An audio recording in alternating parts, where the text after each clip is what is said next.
Hello, my name is Marcus. I'm the compiler of a collection of therapy quotes entitled Psychoanalytic Self-Awareness Quotes. This is TQ 904. This will be done in parts. Therapy quote number 904. The client says, quote, "It's all very well coming here, but at bottom I don't want to get better, or only part of me does," unquote. I suggested that his cat-and-mouse game with himself was a struggle to solve the problem his own way. He was being a cat to himself to prove that he wasn't a mouse. His emotional conflict is the desperate struggle of a person who feels at bottom to be no more than a helpless and frightened infant dependent on other people. To compel himself to keep going under his own steam by hating his basic infantile self, which is so deeply withdrawn from all real object relationships. Herein lie the substance of the schizoid conflict between needs and fears of human relationships. So the schizoid pattern is one of the threads in this series. So far we talked about Masterson's explanation of it, where he says that when sometimes he may discover the schizoid dilemma, he calls it, underneath various other possible traits or patterns. So when he tests out other ideas, does he have a codependent pattern? Does he have the narcissistic pattern? He finds out that the core issue at front and center for the client is what he calls the schizoid dilemma, where emotionally he spends his life constantly in reaction to either being emotionally engulfed by the other or emotionally abandoned by the other. So they're afraid to get too close and they're afraid to be too far. His analogy was, imagine a person moving his chair constantly back and forth in the therapy room. If he moves the chair forward, he feels he's going to be engulfed. So he moves the chair back. Now he feels he's going to be abandoned. So he moves the chair forward again. And he does this oscillating thing back and forth. And that was sort of a metaphor for his whole life emotionally. So he has a need for closeness, but he fears it, right? So he tries again. He wants to be close. He fears it. He steps back. So everyone has this to some degree, but the schizoid dilemma, it's much more pronounced. It's the dominant theme in their lives, the schizoid issue here. So this adds another aspect to it. So the client says that he said the therapist here calls it how the person is playing a cat and mouse game with himself. He's chasing himself and he's afraid, and so at bottom he doesn't want to admit the feeling self being so wounded. But we all need connection to our feeling self. I am, therefore I feel, therefore I am. So we need our feelings. But if the feelings have been so wounded, we're afraid of them, but we need them. So this is so-called the schizoid dilemma, someone said. So we're talking about this in a mild term here, a mild version of it. And he doesn't, in relationships, he's not really fully in the relationship, right? So he steps back, and then he steps a little closer, then he steps back. He's constantly in his back and forth, and the partner maybe doesn't know where this person stands, kind of thing. Okay, the next part of it is Winnicott's theory of true and false self is likewise a theory of ego splitting. So we mentioned before this theory about if the conscious ego, and then when there's some kind of trauma, the ego gets submerged. It goes into the inner world. Okay, so that's called splitting of the ego, he said. Now, if too much of the ego goes into the internal object relations world, then much of the person's life force is devoted to these internal object relations. So when we heal the ego, more of the consciousness can come, more of the life force can be devoted to the conscious ego. But we need to build the conscious ego for the life force to feel safe enough to enter the conscious ego, right? So the theory is, Klein says we live in two worlds, the internal world and the external world. In this internal world, there's like relationships based on our condensed memories. So there's an image of, so the baby has an image of the satisfying mother. It's a part representation of her. The baby has an image of the mother as being unsatisfying.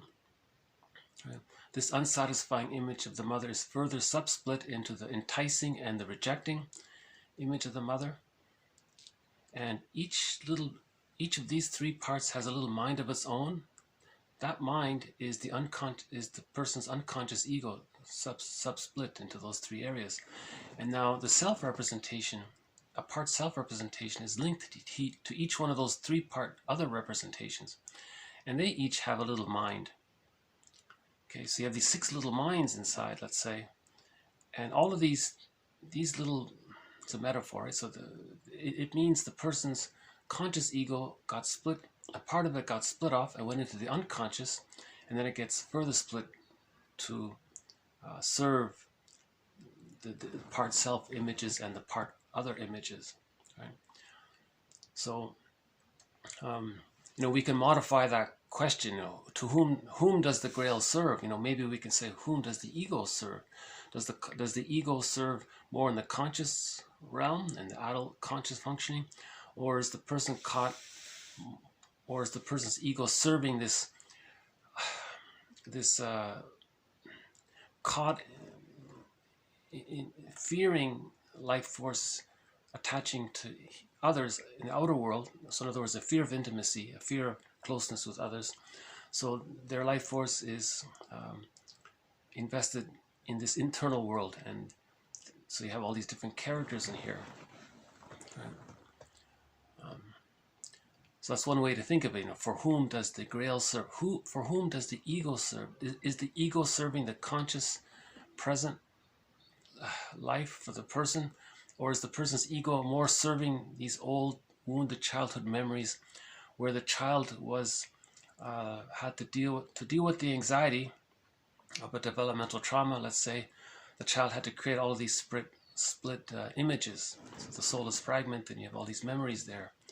So that's a symptom of trauma, to constantly try to live in the past and try to rework it and try to master it and heal it, and your person, it can be stuck there, right? So when we build our conscious ego, we can heal the internal object relations, right? And then more of the life force can be connected to the conscious ego, right? Something like that. It's not, sorry if I haven't fully made it clear. Each quote just adds a little bit, so hopefully by the end of the series, this is one of the newest threads in this series. So we've got about a dozen threads going in this series. A thread on envy, a thread on all of the major defense mechanisms, a thread on unconscious guilt, one on birth trauma, one on prenatal trauma. So this is one of the newer threads, the Schizoid Dilemma. So the Schizoid Dilemma means the child's feeling self got very damaged. Okay, so the mother was misattuned or didn't offer her maternal reverie. The baby needs the mother's maternal life force availability. Maternal life force availability, that's her reverie. The mother's thinking about the baby's needs, processing it. The mother's attuned, so the child has a need, the mother gets it and meets the need as needed. There's a relationship, there's mutuality there. The child sees that the mother welcomes him, and there's a back and forth there. So all of this motherliness quality, or this maternal essence, so the child needs all of that. If that's a lot of that's missing, the child's feeling self gets withdrawn. So that's sort of the schizoid topic, when the feelings are withdrawn. It's a very broad concept. So it's the right. So it can be applied to many areas and many patterns. So we're talking about the schizoid phenomena or the schizoid dilemma, where the feelings are withdrawn. Right? Okay, now if the feelings are very withdrawn, the person is missing what's called ontological insecurity. Those with the schizoid pattern suffer from what Liang called, quote, ontological insecurity or basic trust. A male client in his 40s, married with a family, who suffered anxieties over every kind of family separation, summed up his position thus, quote, I'm the prey of deep, terrifying, fundamental fears if I'm not in control of all our relationships with regard to separation.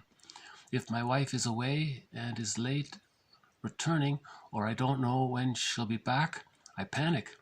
I feel I'm in control of the situation if I can be certain she'll be back at the stated time, or if I can go away and come back and know she'll be there. I don't mind her being away if I can get at her, and then I don't want to. I even feel relief at being alone, so long as I can have them back the moment I need them. But I hate and fear and loathe this dependent, weak part of me, and it makes me hate those I depend on, unquote. The schizoid dilemma, equal inability either to do with or without the needed other, whom the insecure child inside must have, but whom the struggling adult conscious self cannot tolerate or admit. This also functions as resistance to therapy. So he says it's equal inability to have the connection and to not have the connection. The insecure inner child needs this connection, but there's an inability to have this connection. There's a fear to not have this connection. Right?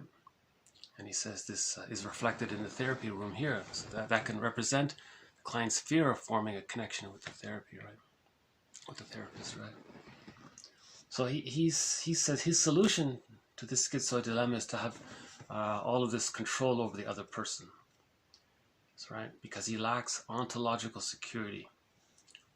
See, so this guy is afraid to be alone, so to avoid the anxiety of not having ontological security or a sense of self or a sense of inner basic trust, to deal with that anxiety or to not face it, he feels better if he controls his wife and his family and that kind of thing. So that's one aspect of the schizoid pattern. And then if he knows they're available, he doesn't want to contact them. So this sort of resembles the child's need for a secure base. Right? The baby needs a secure base with the mother, and then the baby explores and comes back for emotional refueling as needed. So he's sort of caught in that situation. He wants the wife and the family to be a secure base for him to explore. But when he's exploring, he doesn't want them around. He only wants them around if he needs them. Then he comes back for emotional refueling. Then he wants to venture out on his own again. Now the poor partner is thinking, is this a relationship or what is this? You know. So that's the schizoid dilemma there. Okay, another aspect of this.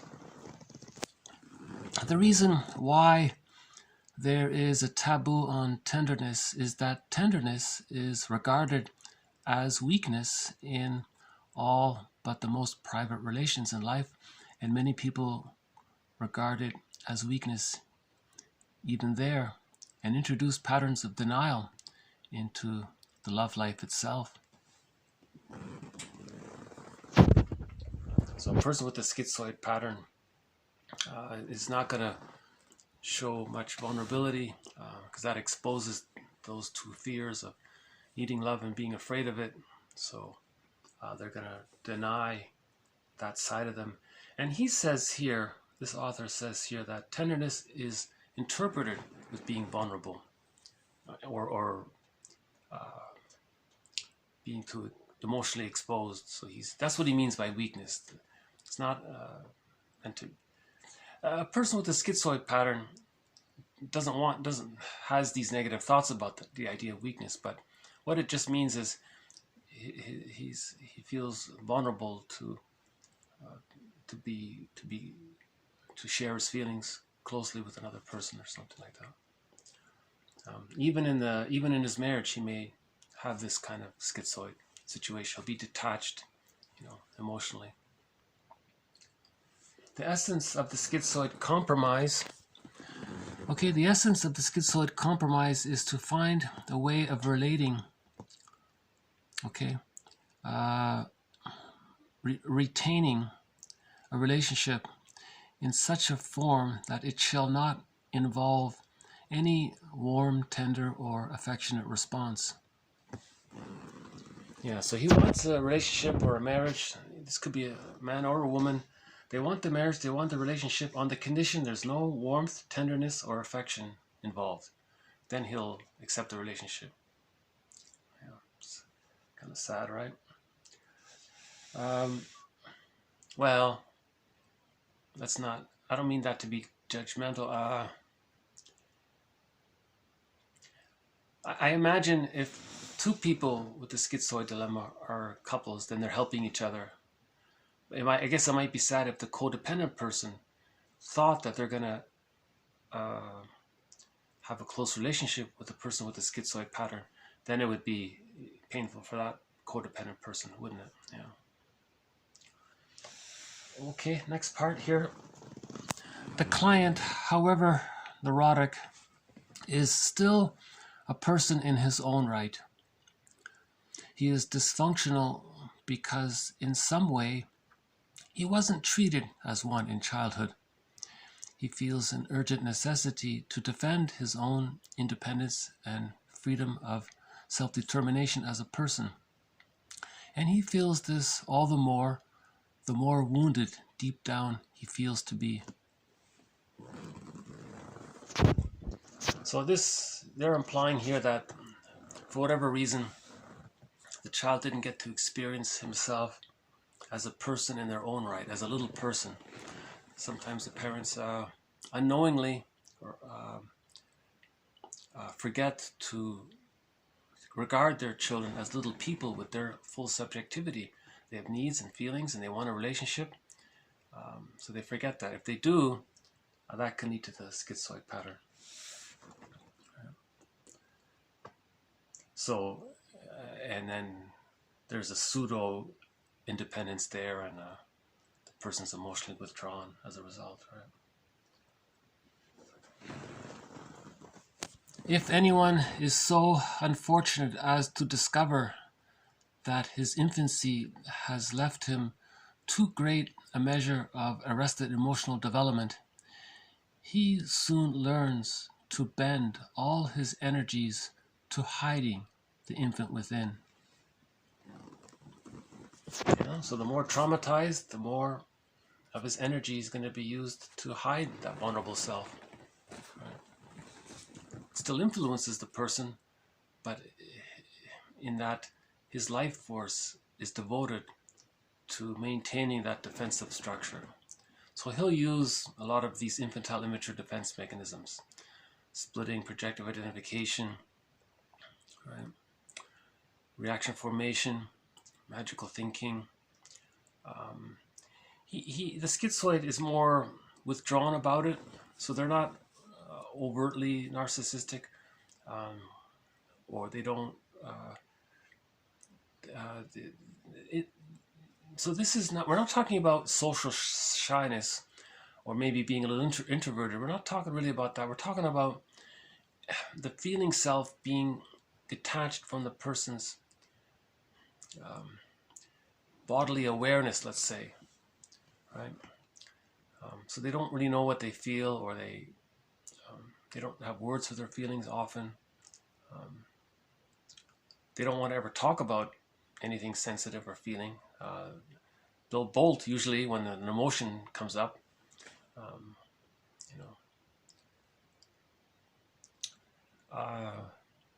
they tend, I guess, the schizoid pattern. See, on the Enneagram, that would be the type 5, maybe so they're more intellectual. They use the defense mechanism of intellectualizations.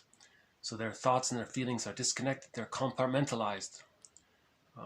So that's one defense mechanism against feelings, just to keep. So a lot of philosophers, maybe and professors, might be a little on the schizoid side, I guess. There's, not to look for stereotypes about it. Just trying to understand the concept, the theory here of emotional withdrawal. Right. Okay, identification is a substitute for a lost object relation. The infant comes to possess his disturbing parents himself. Its dissolution will feel to him equivalent to the loss of parents. This clinging to the closed inner world seems to be based on the fear that, since one must have parents at all costs, bad parents are better than none, and if you break away, you will only be out of the frying pan into the fire. So this first part here is talking about identification with the aggressor. The child must bond to the parent. If the parent is being impinging, engulfing, emotionally unavailable, the more rejecting the mother is, the more the baby needs the mother. So there's no relationship with the mother. So when there's no relationship with the mother, the theory is the child's just going to become her. He's going to identify with her, incorporate her thoughts into his self, into his inner world. That's how he wants to have a connection to her, by identifying with her. He thinks maybe he can manage the pain of her not being loving by possessing her inwardly, to see if he can have some kind of control over the situation inwardly. Right? So identification is a substitute for a lost object relationship. Right? If the baby has a secure attachment style, he feels safe enough to know himself, and then he achieves a psychological birth, he achieves ontological security, he has access to the real self, and now he knows who he is. When there's emotional arrested development, that's because the child is wrapped up, identifying and internalizing this rejecting image of the unsatisfying other mother, and he's stuck there. Right? So he doesn't know himself. And he can't separate from her, because the metaphor here is that it would be too emotional, out of the frying pan into the fire. He's too identified with the rejecting image of the mother, so much so that he partly becomes her, and at the same time she's represented in his inner world. Now this inner world, when the schizoid pattern, one way of describing this schizoid pattern is by referring to it as a closed inner world. It's this closed inner world, right? And in this inner world, there's the very frightening image of the rejecting mother. There's him who is her, and he's relating to her in this negative symbiosis. So he's caught with this inner battle, this inner conflict with him and his mother. But now, since he's the mother, now we say it's an inner conflict with himself. So he's playing a cat and mouse game with himself, right? Because he internalized the cat and mouse game with the mother. Now it's internal within himself, right?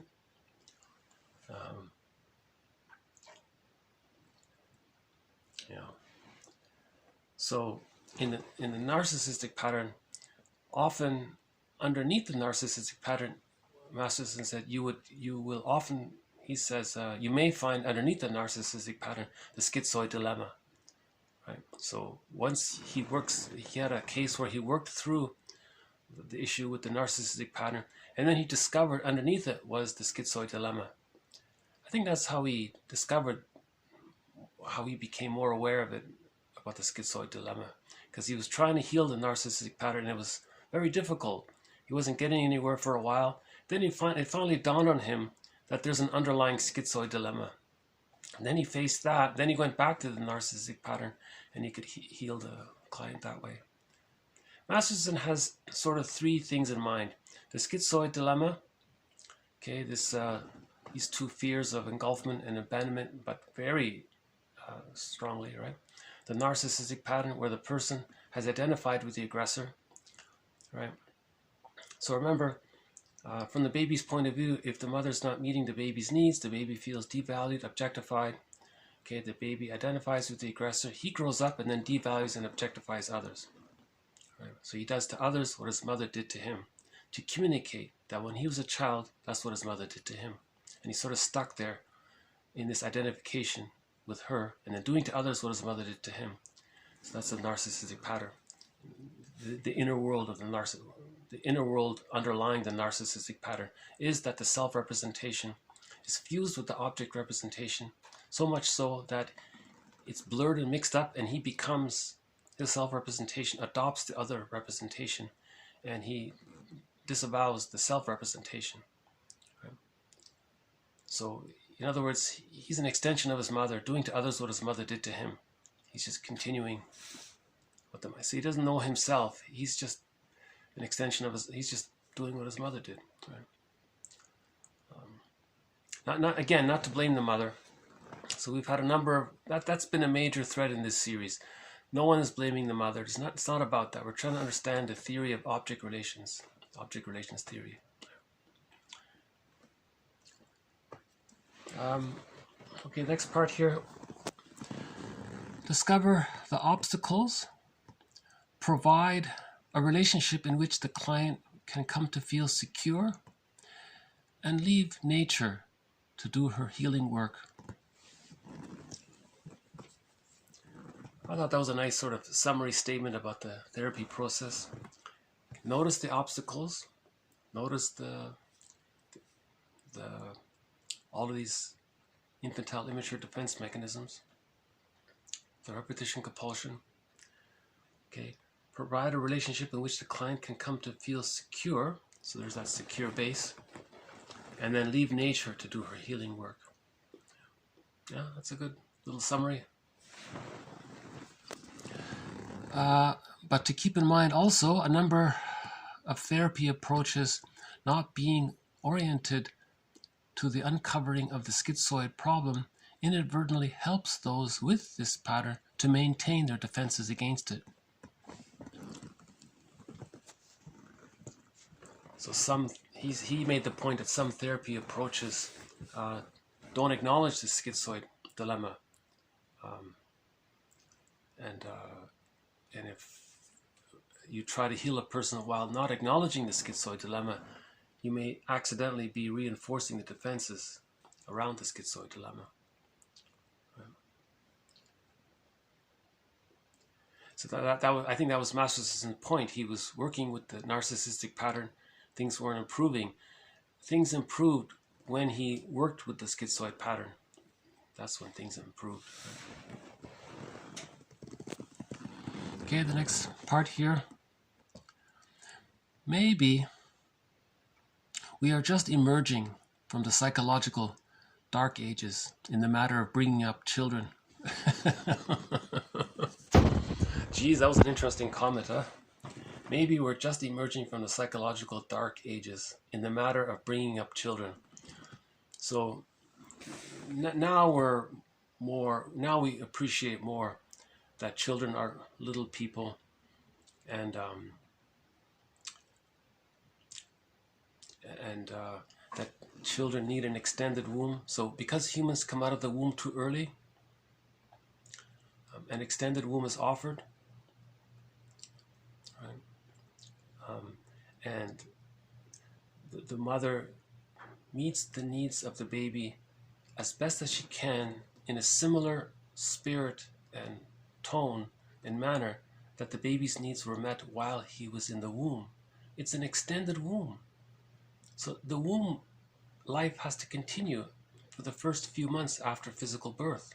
After biological birth, an extended womb is needed because humans come out of the womb too early, and we can say that biological birth and psychological birth don't happen at the same time. For the biological birth to take place, there needs to be this extended womb called a symbiotic egg. The fusion is still there. Baby doesn't know where he ends and his mother begins. It's called the stage of symbiosis or the stage of undifferentiation. With enough love, the child feels safe enough to differentiate. That's a huge accomplishment if the child can differentiate out of that symbiotic orbit where he gets a sense of, now there's two people.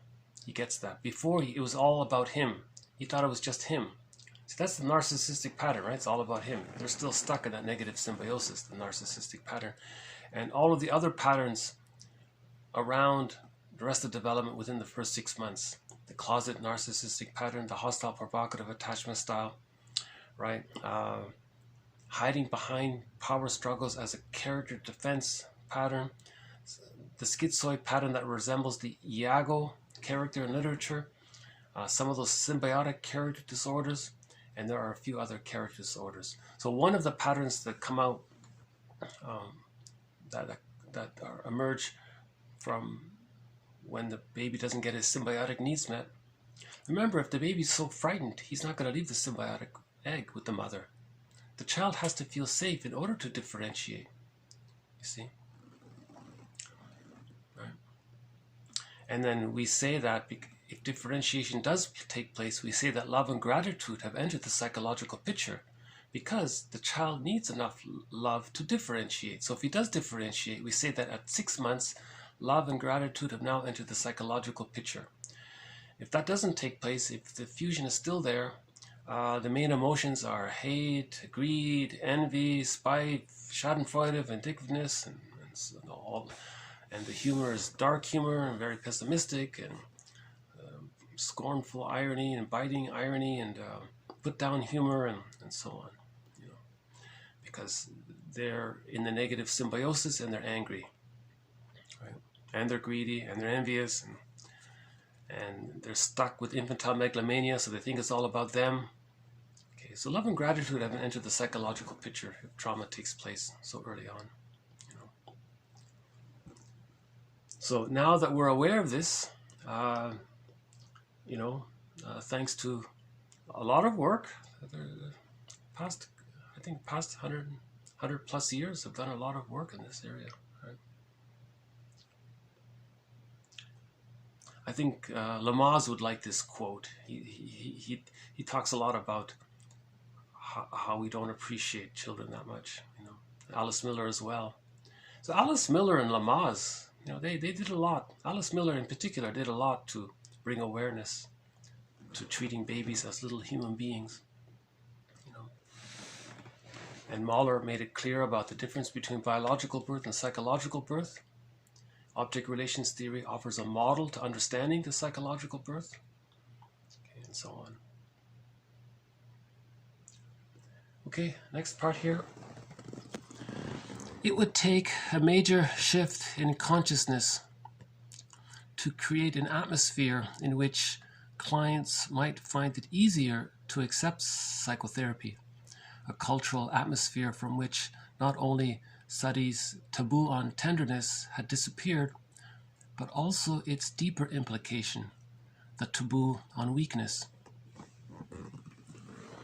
So he's saying, if the general atmosphere has a little more understanding, then people with the schizoid pattern, when they go to therapy, they'll be more comfortable with the idea of talking about their feelings or getting in touch with their feelings, kind of thing.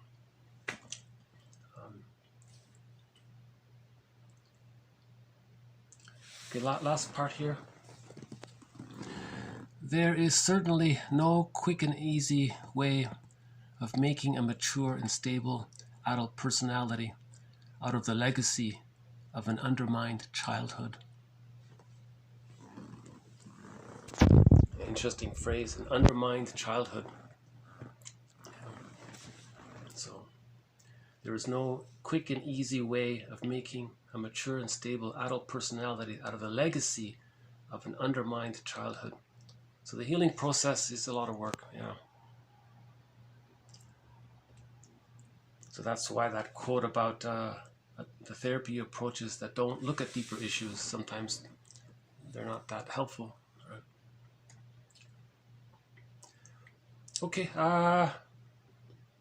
Okay, so this has been TQ 904.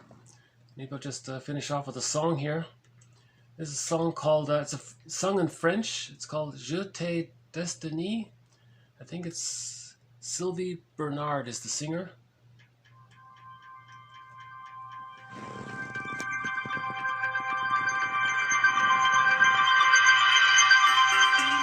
chinoise, le corps anonyme fut comme un rivage, un mirage, un abîme, bien que je dessine au-delà des ombrages, un coup de crayon et je te donne un nom.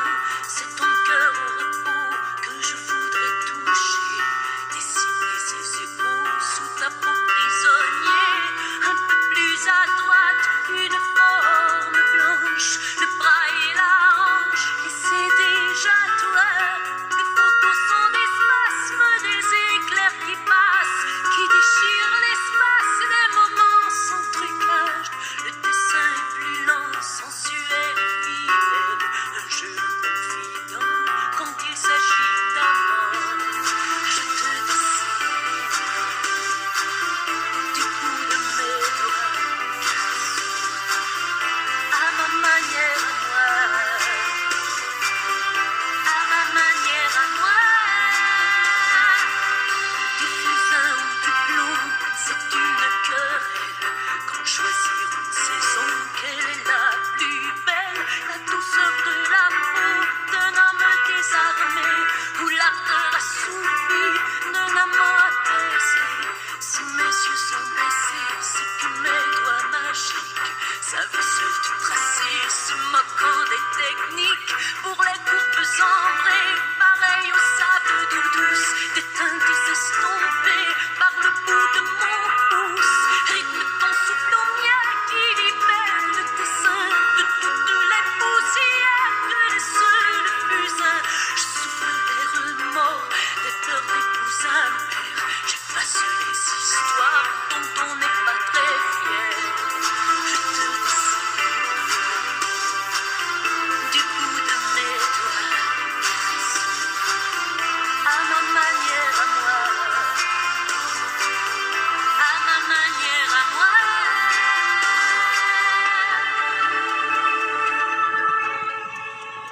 Okay, so thank you very much. This has been TQ904. A little bit more on the schizoid pattern.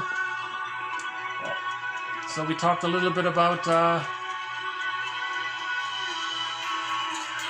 the first part here, the client gave a description of how he needs his family, but he wants, on the condition that he can control their availability.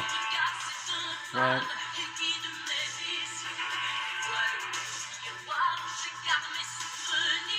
It's a good song, right? Je te destine. I'm not sure what she's singing, but underappreciated singer Sylvie Bernard. It's Sylvie or Sylvier, I think. It's either Sylvie or Sylvier. The last name is Bernard.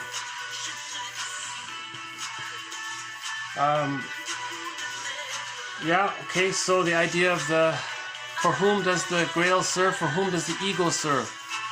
So the conscious ego serves the adult personality. The unconscious ego serves this closed internal world of the fragmented soul and all of these memories. Right? So a lot of the person's life force is devoted to these internal relationships. And that's why they avoid outer relationships, because they're focused on these internal relationships. And outer relationships will bring up the internal relationships. So there's that we live in two worlds idea. And the idea that some people regard tenderness as weakness, and that's a pity, right?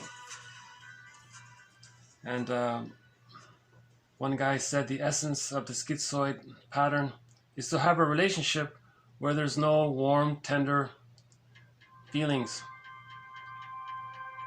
Yeah, that's a tough one, right? So that's why the shift in consciousness quote was there, to encourage the general idea that love your wounded self, to recognize that we're wounded, to recognize that babies are vulnerable and they're wounded. So we could say that babies are weak and they're wounded. So we have to have a little more respect for babies and appreciate that, and have the moral revolution is taking responsibility for our unconscious, right? Yeah, the baby is a person in his own right. Yeah, if anyone is so unfortunate to discover that his infancy has left him too great a measure of arrested development, he soon learns to bend all his energies to hiding the infant within. He bends all of his energies, or most of his energies, to hiding the infant within. All that energy is just to hide the infant, the feeling self. All of the person's, so much of the person's life force is devoted to denying his feelings. It's uneconomical, right? Okay, the idea of identification, when there isn't, with the secure attachment style, the child feels safe enough to know himself. He doesn't have to overly identify with the aggressor. He feels safe enough to know himself. But when the baby's afraid, he identifies with the aggressor, and then he doesn't know himself. He thinks being his mother is himself. That's called the false self. Right? So whom does the ego serve? The false self or the real self? Discover the obstacles, provide a relationship in which the client can come to feel secure, and leave nature to do her healing work. Okay, there's only so the therapist provides the conditions and the relationship for healing to take place. No therapist heals. Technically speaking, no person heals another person. They can help create the conditions to allow nature to do the healing. Nature is the healer. Love is the healer. Nature is the healer. So we want to cooperate with nature. For whom do we serve, right? So if we serve nature, we're helping nature to help us, right?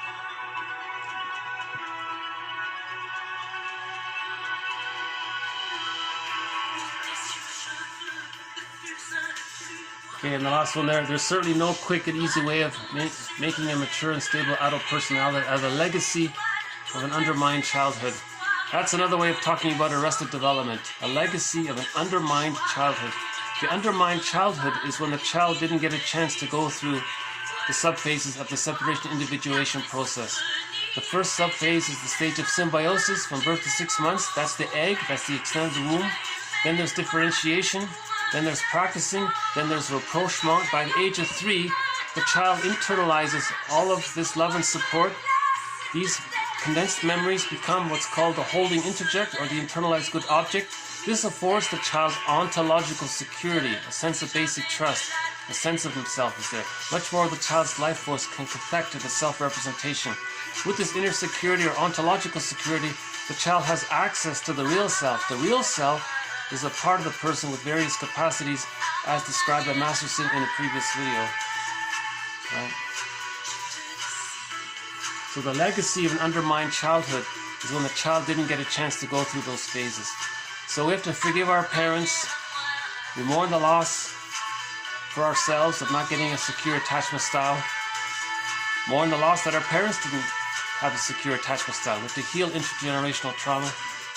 Right? Okay, so I'll just leave it here. So thank you very much. This has been TQ 904. More to follow. Bye for now.